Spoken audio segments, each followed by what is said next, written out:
Hanya ada dua cara menangkal lonjakan kasus positif COVID-19 di masa libur panjang Nataru dan paparan varian Omikron, yaitu dengan menerapkan protokol kesehatan secara ketat dan genjotan vaksinasi hingga mencapai target.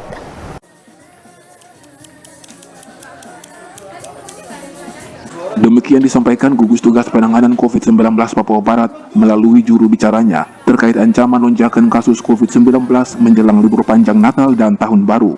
Selain itu, untuk mengantisipasi masuknya varian baru Omikron yang disinyalir lebih ganas dan lebih mudah menular dibandingkan varian sebelumnya, yaitu varian Delta. Satu-satunya cara untuk menangkal kemungkinan tersebut adalah penerapan protokol kesehatan secara ketat dan mengikuti vaksinasi.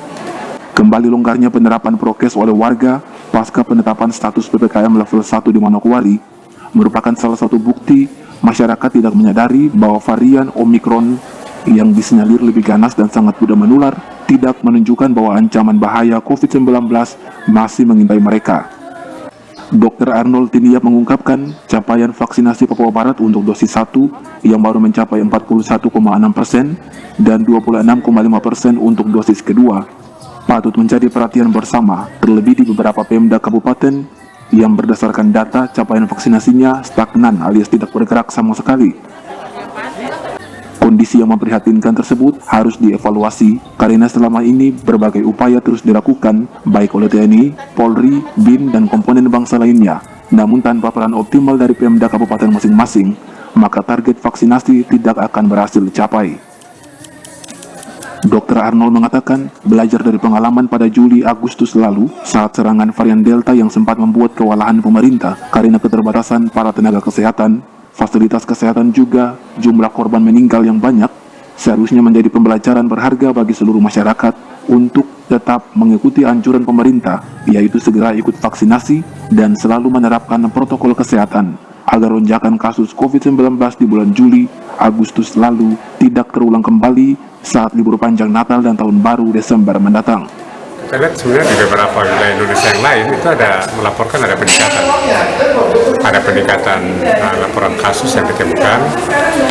Juga kalau kita di Papua Barat kita lihat dari waktu ke waktu itu kadang-kala rendah, tapi kadang-kadang juga ada laporan kasus dari beberapa kabupaten.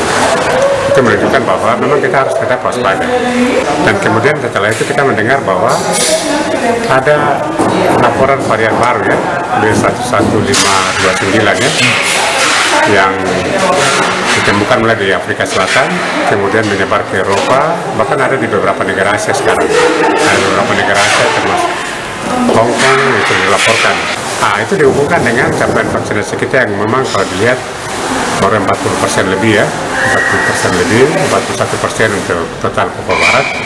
Tapi ada beberapa kabupaten yang stagnan, tidak bergerak sama sekali.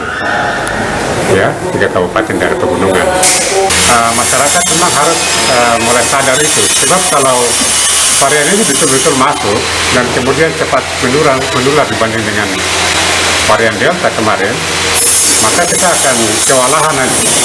Kalau dulu sampai kita punya daya tampung rumah sakit mulai menipis, mulai kita kewalahan. Di samping itu kita punya kemampuan untuk produksi oksigen juga terbatas, obat-obatan terbatas, sumber daya manusia terbatas. Jadi itu harus menjadi perhatian kita. Hari Armstrong, Biro Manokwari, Cawam Channel.